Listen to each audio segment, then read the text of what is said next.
Hi everyone, today we will do legal dictation exercise number 56. You can get the PDF from description box. So ready? Start. It is further submitted that the decision of the executive committee in the facts of the case had not been challenged on any of the said ground. The learned counsel for the university further contends that the executive committee in its meeting held on 29 March 1989 deliberated upon the inquiry report and recorded its full agreement with the finding recorded therein, including the finding of guilt recorded by the inquiry officer, as is clear from the resolution of the executive council.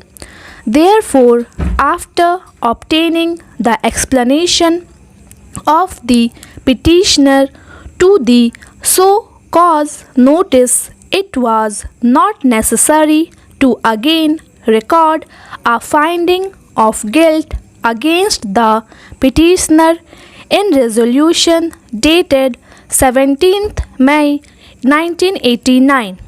So far as the order of visitor is concerned, it is pointed out that in view of section 13(6) of the Aligarh Muslim University Act 1920, the visitor has been conferred a discretion to interfere with the decision of the executive council. This power is not akin to a right of appeal. If the visitor, after due consideration of the petition filed by the petitioner, rejected the same, no error can be attributed to the order passed by the visitor if separate reason for rejecting the contention raised in the petition are not recorded, as the order is an order of affirmance. It is further submitted that the judgment relied upon by the learned counsel for the petitioner in the case of Institute of Chartered Accountant of India is clearly distinguishable, having regard to the provision applicable in facts of the said case. Such statutory provision are not provided for in respect of disciplinary proceeding under the Aligarh Muslim Act.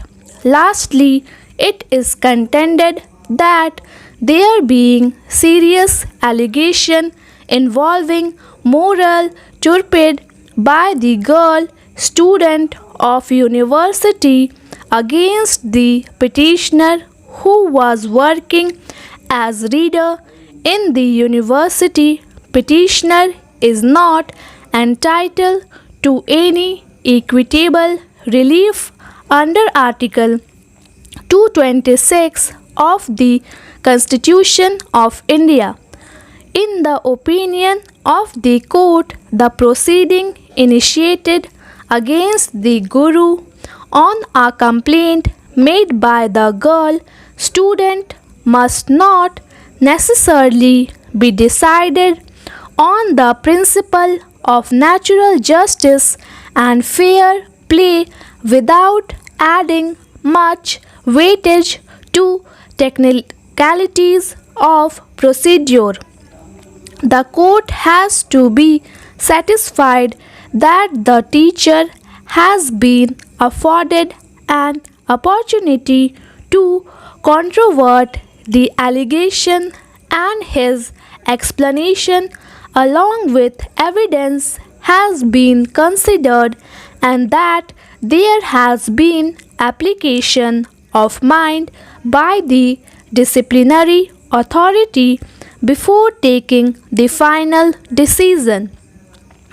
So far as the power of visitor are concerned, Section 13(6) of the Aligarh Muslim University Act confer a discretionary power upon the visitor to interfere with the decision of the Executive Council and specific grounds as have been mentioned in the section itself.